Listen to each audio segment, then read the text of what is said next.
Alright guys, Bludger Boy here to play some more Ratchet Clank 3 Up Your Arsenal. In the last episode I was talking about Game Fest, which is an event I went to at my uni, 24-hour gaming day where we took down consoles and stuff and had a lot of fun. And I briefly mentioned taking down more consoles, because I only took down my N64 and my PS... No, not my PS3. I only took down my N64, my TV, and my DVD recorder. And I mentioned how I want to take down some more stuff. I want to take down a computer to record the commentary that what people are saying, and to record the other consoles I want to take down, which is the PS3 and the Wii U. And there's a Wii game called Boom Street, which I love playing, and the Runaway guy's actually playing it right now. It's the 7th of August today, I think. I should know this. My birthday's in 2 weeks. It's whatever. I'm totally having a mental blank. Why am I having a mental blank? Why can I not remember what I was saying 5 seconds ago? That's really bad. That sounds like something I should go to a doctor for. Boom Street. Right. Boom Street. Yeah, at the moment, the Runaway guys are recording a playthrough of it, and I love watching playthroughs of it. Watching playthroughs of it is really fun. Whoops. No, I want the ball. Ball. Give me that. Yeah. And it's basically Monopoly, but more intricate. You can buy stocks. You've got groups of properties that are grouped like the colors in Monopoly, like the color properties. And the more of one color you own, the better position you're in. It's more expensive to land on those shops, and you can invest more money in those shops to make both the shops more expensive and to make the stock price go up. And if you have stocks in a district where money's been invested in a shop, if someone invests money in a shop where you own stocks in the district where the shop is, you will get some more money. So lots of money making opportunities basically. And it's not based off of how much money you have. The goal is not to make everyone else bankrupt. Going bankrupt actually happens very rarely in the game.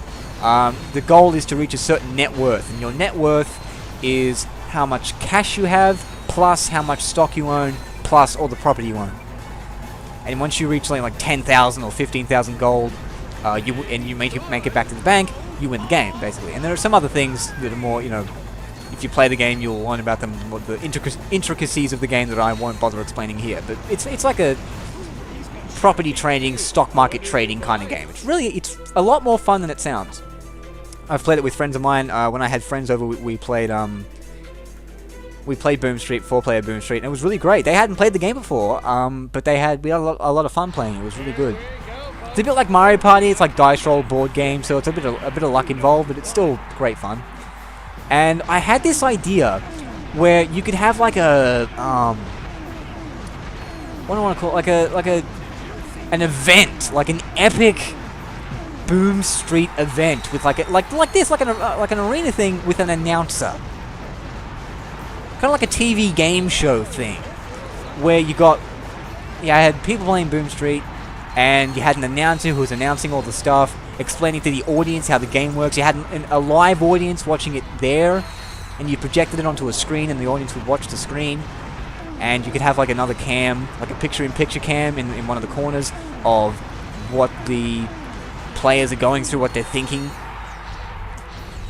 And the way I figured you'd do it is because you can only have 4 players. You can't have any more than 4 players in Boom Street, and you can't have any less than 4 players. You always have to have exactly 4 players. So if you have less than that many human players in the game, it'll compensate with computer players. And if you have any more players than that, well, then you have to team up or something. But in any case, if you have to have 4 in-game players, what I think you should do is get 8 people, split them into teams of 2, and then force them to work with each other. If you want to make it more exciting, I guess you could have, people who don't like each other or something. But you have 4 teams of 2, all playing against each other, and the announcer makes for a 9th person who explains to the audience what's going on. They give a running commentary on what's happening. You could have 2 commentators if you want, have them bouncing off each other. That could be more lively, more exciting. And the main rule is that the teams have to work together. They absolutely must agree on every decision they make before they make it. And the way you enforce that is because the game has different control options. You can have either A, each team has their own Wiimote. So you have 4 Wiimotes, 1 per player, per se. 1 per in-game player. Or you can just, if you don't have enough Wiimotes, you know, you can just pass around 1 Wiimote, because only 1 person plays at a time.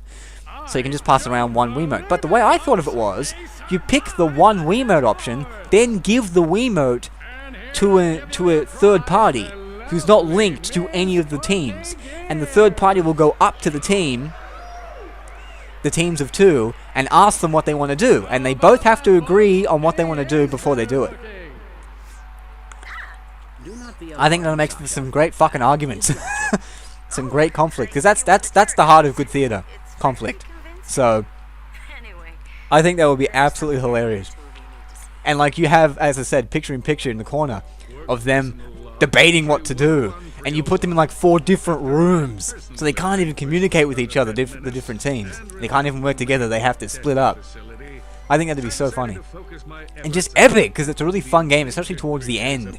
Where the values of things, like you will gain net worth at an exponential rate. The game moves faster and faster and faster as you get towards the end. So towards the end, it's just insane, it's crazy. And I think that'd be awesome to have like the announcers commentating what's going on. And the pairs have to decide as a team what to do, and because there's only 2 of them, you can't use majority vote. Majority vote doesn't work. You can only have... Both people must agree to keep the game going, and to make sure people didn't stall and just not make their minds up. I figured you could put like a 15-second timer on the screen, so every time you have to make a decision, which is quite frequent, like you have to decide whether you want to roll the dice or look at stocks, if you want to sell some, and every time you come to a fork in the road, because it's not like Monopoly where you just go around in a square. The boards have like different paths, branching paths on them. You can choose which direction you go and stuff. We'll do some more arena challenges. What I'm doing. So, whoa, not this one yet. Let me try it.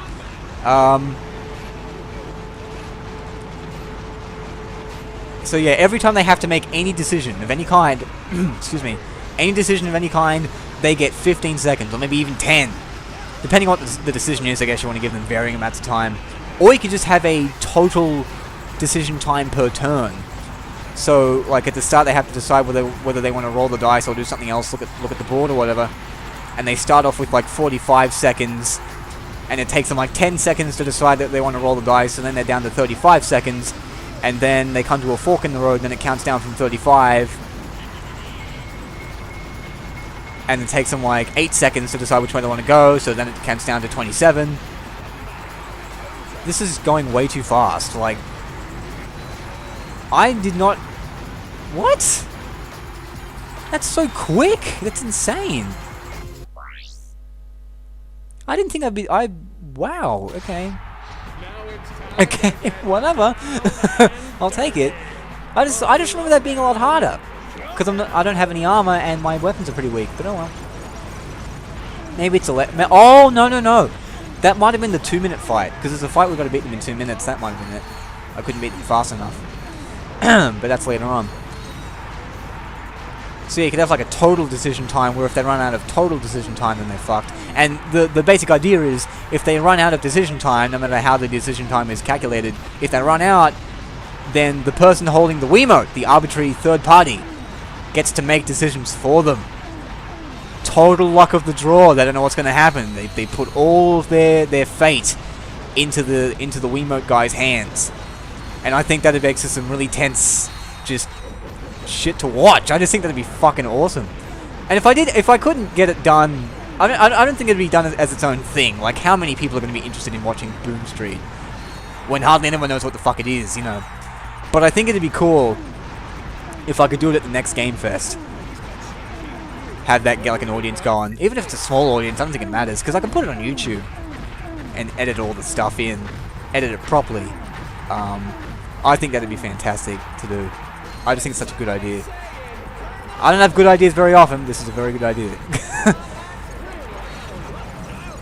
And you're just recording the commentary, the stuff we were saying during the Smash Brothers matches and stuff would be cool. What else did I think of? Oh yeah, when I had friends over, to play games a month ago. It would have been just over a month ago when uni ended. I don't know if I mentioned this in any of the LPs. I got no idea. I probably didn't. And we played Wii, and we played Boom Street. We played Mario Party. We played Mario Kart. We played Nintendo Land. Nintendo Land is awesome with 4 people, or 5 people. I beg your pardon. It's like so good. I hate how the Wii U's not doing very well, because it's not, but as a party console, it's got potential. It really does. If they've just released some fucking games for it, some decent AAA titles, you know, it's great fun with 4 people. We had a blast playing Mario Chase with 4 people. We had one person who was caught with only 1 second to go, poor bastard. Oh, but yeah, I just love party games, man. In any case, and I was talking to someone about Portal, and we conceptualized having, like, you could do this on PC or console or whatever, having people competing to get through the co-op campaign. Have teams trying to get through it as fast as they can. Oh, this is a 2-minute one. Yeah, have people trying to get through the campaign as fast as they can. Actually, you know what it might have been that I was having trouble with? There's a skill point where you have to defeat these guys without getting hit. That's what I was having trouble with. I kept having trouble avoiding either the whip or these stupid fucking ground rocket things. Come on, come down. Yeah. That's what I was having trouble with. Ah, there it goes. Doesn't matter, I can get the skill points later on. Fuck off, come on. There we go. Whoa, whoa. I hate those! The mortar strike. It's hard to avoid. It really is. Yeah, you're gonna have like a Portal competition, so you can get through the co-op campaign fastest. Who knows it the best? Oh man. Just good times. We'll do one more and we'll call it a day. Yeah, I just think that's a good idea to have that kind of competitive atmosphere with teams, because it's like not only are the teams competing against each other, but the people within the teams are competing against themselves to do the best job. I just think that's a cool concept that should be realized. It probably has. I mean, not like it hasn't been realized in some form elsewhere, but I think it'd be cool to manage it myself. It'd be great. I don't know what it is about co-op. I just love co-op. That's why I've been talking about Deadlock so much. I love co-op. I just love the co-op version of that. The co-op aspect of that game. It's just so good. And like, not many people like Deadlocked because it strays from the platforming aspect of Ratchet Clank. But I love it, man. They still haven't got the PAL version out. Still not out. And the reason, they've actually stated the reason is because they're trying to patch out bugs, so I was right about that. Oh man. That's enough of me talking about games. Yeah, hopefully I can get these ideas realized. Maybe I can consult with the game association people at my uni and put forth these ideas. I can bring my own consoles and host them, you know, unofficially anyway. But in any case, with that, I will catch you guys later.